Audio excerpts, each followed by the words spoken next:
Merci encore, Monsieur d'éclairer l'antenne des uns et des autres. C'est toujours avec un grand plaisir. Nous venons à chaque fois parler du docteur président Alassane Dramane Ouattara. Pour nous qui avons compris si tôt.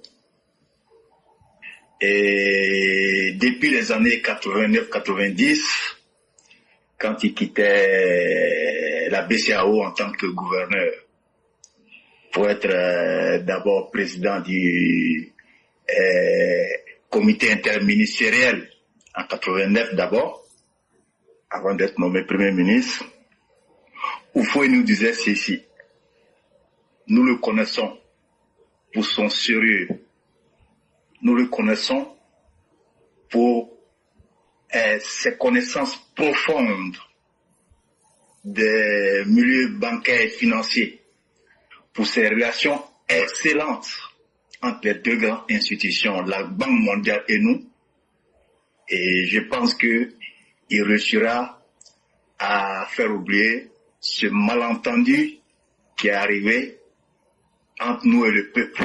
Vous vous souvenez qu'à l'époque, quand le président Ouattara a été nommé Premier ministre, il y avait des difficultés avant même qu'il soit nommé. C'était le ministre Komoé, qui était ministre des Finances. Houphouët même nous disait qu'il allait réduire les salaires des fonctionnaires, qu'il allait même, il n'arrivait même pas, l'État n'avait pas les moyens de payer ses fournisseurs.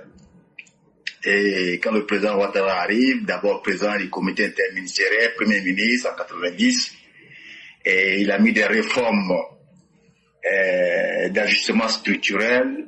On a vu des ministres qui avaient 4-5 voitures, des boys même, qui étaient accompagnés en voiture pour faire le marché. Donc il est venu avec un système rigoureux, strict, pour faire en sorte pour que l'argent rentre dans les caisses de l'État.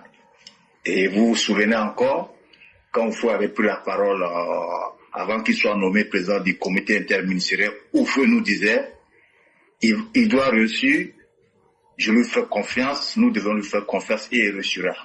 Et en fin de compte, avec la rigueur, les salaires n'ont pas été diminués et la CI même, à l'époque, c'était ECI et on devait avoir un délestage. Il y avait des problèmes avec les fournisseurs. Il a même fait une privatisation où l'opposition a fait une récupération pour dire que voilà, le président Ouattara, il a privatisé l'ECI à son temps, qui est la CI aujourd'hui, Compagnie ivoirienne d'électricité. Il a privatisé cette entreprise et racheté après. Tout ça, c'était que la manipulation de l'opposition. Et c'est dans cette manipulation que l'opposition est encore. Et de 90 à 93, après le décès du président Houphouët-Boigny, le président Ouattara démissionne, il repart au FMI auprès des Candessous comme DG adjoint, un poste qu'aucun noir n'a occupé jusqu'à aujourd'hui. Il y a un poste qui a été occupé par une béninoise, mais je pense que c'était le poste réservé du secteur africain, département africain. Le président Ouattara était le DG adjoint du FMI. C'est-à-dire qu'il n'était pas n'importe qui, la deuxième personnalité plus payée que le président des États-Unis. Il paraît même en son temps, le président Ouattara, si je ne m'abuse pas, il partait même en hélico au travail. Donc, de 93 après sa démission, il a tout subi jusqu'en 2011. Je vais faire un peu bref par rapport au temps. Ils ont questionné sa mère devant le ministre Amontano, où Amontano devait avoir accès à la maison. On dit à Amontano de rester dehors pour faire dire à la mère pour qu'elle puisse dire que c'est pas son enfant. Et après, on a dû entendre même qu'on devait faire même un test ADN, prendre son sang, tout et tout. Et sa mère, sa sœur, Rokia et Sita, on connaît tous l'exil. Photocopie, qui est à la Banque Atlantique, a été renvoyé. Ne voyez pas Photocopie comme ça. Hein. Photocopie a été renvoyé parce qu'il était le frère du président Alassane Ouattara en son temps. Et après, on continue, la crise post-électorale, il a échappé à la mort. Dans le livre de Lida Kouassi même il le dit, il avait en son temps envoyé le capitaine Seka Seka pour voir si le président Ouattara était vraiment à l'ambassade de l'Allemagne. Nous tous, les uns et les autres, doivent se souvenir que ce jour, le président Ouattara a eu la vie, sauf grâce à une échelle. Et après, nous avons connu la crise post-électorale, l'ONU s'y est venue, il y a eu une crise, ils ont garanti la sécurité, les militants, je veux dire les membres, les responsables, les cadres du RDR qui étaient tous en exil, les Bakongo, Ali Koulibaly, étaient tous en exil après 2002. L'ONU s'y est venue, ils ont commencé à garantir la sécurité. Toutes les personnalités du RDR ont commencé à revenir. Et vous avez vu même qu'à un moment, les ministres RDR avec les forces nouvelles étaient logés au Golfe. Parce que la sécurité n'était pas garantie. L'escadron de la mort était encore sur le territoire pitchaner. Quand tu étais proche du président Alassane Ouattara, tu étais tué directement. Nous avons vu le cas de H, qui était qu'un simple comédien qui a été tué. Et en 2005, il y avait une plainte, des gens devaient marcher, le président Bédié et Ouattara se mettent ensemble, et Gbagbo même, puisque c'est un boulanger, il se déplace lui-même. Il va sur Ouattara, il va sur Henri Konan Bédié, il va le manager, et grâce à la résolution de l'ONU, en 2005, Gbagbo a eu un mandat blanc, c'est-à-dire 5 ans cadeau jusqu'en 2010. En 2011 encore, pendant la crise post-électorale, le président Ouattara, on va tuer son oncle à Yopougon. Et après, ses premiers mots au Golfe, ne vous vengez pas. N'ayez pas l'esprit de vengeance. Donc ce que le président Ouattara a vécu, aucun homme politique n'a vécu ça. Et ça, je l'expliquais brièvement parce que je n'ai que 10 minutes. Sinon, si on veut rentrer dans les faits, en détail, en long et en large, les gens vont dire, ce monsieur-là, je ne vais pas le comparer à un prophète, mais ce n'est pas un homme ordinaire. C'est une personne exceptionnelle. Donc, vous devez être rassurés. Vous devez avoir confiance à ce monsieur. Pourquoi l'opposition n'arrive pas à la voir aujourd'hui? Pourquoi le mouvement trop c'est trop est mort-né? Parce que c'est quelqu'un, il pardonne. Le cardio qu'il a là, la patience que le président Ouattara a là. Mais je me demande même s'il y a des humains même comme ça, avec tout ce qu'il a vécu.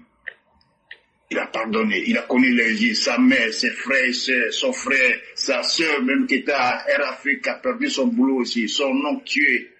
Donc, ce monsieur a tout pardonné. Donc l'histoire est un témoignage. Souvent quand on veut parler, certains gars veulent commencer de 2002, ou bien veulent commencer sur l'accord de Pretoria, mais l'accord de Pretoria, c'est arrivé par rapport à quoi? Mais ils ont tordu le cou à Laurent Gbagbo. Sinon, Laurent Gbagbo, ses discours sont là, ça surabonde. Il a dit, Laurent Gbagbo, il a dit, Ouattara ne sera rien dans ce pays, il ne sera même pas candidat. Pour faire raison président. Et les discours sont là. L'avant, je le dis toujours, est l'ennemi de Laurent Gbagbo. Donc, c'est les accords de Marcoussis et la pression internationale et du FMI aussi, par rapport au PPTE, en son temps, DSK, qui était DG du FMI, avait dit, pour débloquer les fonds, il faut des élections crédibles et inclusives. Si ça c'était des garanties, et c'est Gbagbo lui-même qui l'a dit pendant les élections de 2010, pendant la campagne, il dit non, le FMI a posé des conditions, il faut des... Donc, par rapport à ça, comme il a été blagué par certaines personnes, les instituts de sondage, Sofres et EuroSG, pour dire qu'il allait gagner au premier tour. Il allait aux élections, mais lui, il disait que voilà, il allait gagner à un cacao. Et Dieu a fait qu'il a perdu les élections. Donc, encore une fois, il faut que vous soyez rassurés. Le mouvement Trop c'est trop aujourd'hui, c'est un gars même qui me l'a dit, est mort-né. Parce que le PPACI, le PDCI, le TIAM qui s'est radicalisé, qui récemment aujourd'hui au GPS de 2020, ces personnes-là ont perdu le temps. Ces personnes-là n'ont pas des militants qui sont sur la liste électorale. Ces personnes, elles ont boycotté le processus électoral. Donc, on ne peut pas prendre un pays quand on est confiné au sud. Quand vous regardez le nord jusqu'à dans le Baquet, vous ne verrez même pas des bastions du PPACI. Donc le PPACI peut profiter faire quoi? Aller que de la manipulation. Au pays des gâtés, quand c'est gâté un roi, c'est-à-dire la stratégie de la tête brûlée. Tant que moi je ne sais pas si... Mais aujourd'hui, ces personnes ont vu que le président Ouattara, il a pris des mesures idoines pour garantir la sécurité des Ivoiriens. Aujourd'hui, vous voyez que le président Ouattara, il a compris très tôt que les fondements d'un pays en voie de développement, c'est sa sécurité. C'est pour ça qu'aujourd'hui, là, soyez rassurés. Si un dozo ou un homme vient avec un fusil de chasse, qui voit que vous avez une lance-roquette, personne ne va avoir peur. Donc vous allez voir bientôt à Bouaké le 7, l'arsenal de la Côte d'Ivoire aujourd'hui, on n'est pas la deuxième puissance de l'Afrique de l'Est. Deuxième puissance de l'Afrique de l'Est en ce qui concerne le matériel et tout. Encore une fois, M. Clérès, je ne vais pas monopoliser la parole. Vous avez presque tout expliqué en long et en large. Je vais m'arrêter là. Et tous ceux qui seront sur une voie insurrectionnelle par rapport à les mouvements Trop c'est trop. Je vais terminer par ça. Il y a un militant du PPACI qui disait, ils vont se réveiller un matin, ils vont voir que nous tous on est dehors. Et quand on sera dehors, on ne va pas rentrer. Il y a une partie qui va se retrouver au palais présidentiel, et une autre partie va se retrouver à la résidence. C'est pour ça que les grandes oreilles de la République sont en alerte depuis un moment, et eux aujourd'hui, ils voient que les rapports de force ne sont pas à leur faveur. Donc, tous ceux qui vont se mettre sur cette voie insurrectionnelle seront matés jusqu'à la dernière énergie. Encore une fois, merci M. Clérès, que Dieu bénisse la Côte d'Ivoire. Vraiment, Père Biessage, c'est à vous que reviennent les remerciements, parce que être capable d'aller dans l'histoire pour puiser et montrer le présent de fort belle manière, c'est ce que nous demandons et c'est ce que vous avez fait. Et vraiment, vous avez tellement bien présenté les choses et tellement bien dit que vouloir en rajouter, ce serait gâter le très beau travail. C'est avec beaucoup de fierté que vraiment je vous dis merci. Surtout merci d'avoir éclairé la lanterne de ceux qui ne savent pas. Parce que beaucoup font l'erreur de ne pas accepter la réalité en se donnant l'excuse que non, le monde vient de commencer aujourd'hui mais à l'instant. Non. Tout est explicable. Il suffit de prendre le temps de regarder ce que les choses ont été hier pour comprendre où les gens veulent nous mener, surtout en bateau, et on ne l'acceptera pas. Et des bibliothèques vivantes comme vous, ce sont des trésors inestimables qui nous permettent de toujours rester à la bonne heure. Et vraiment, merci beaucoup, merci infiniment.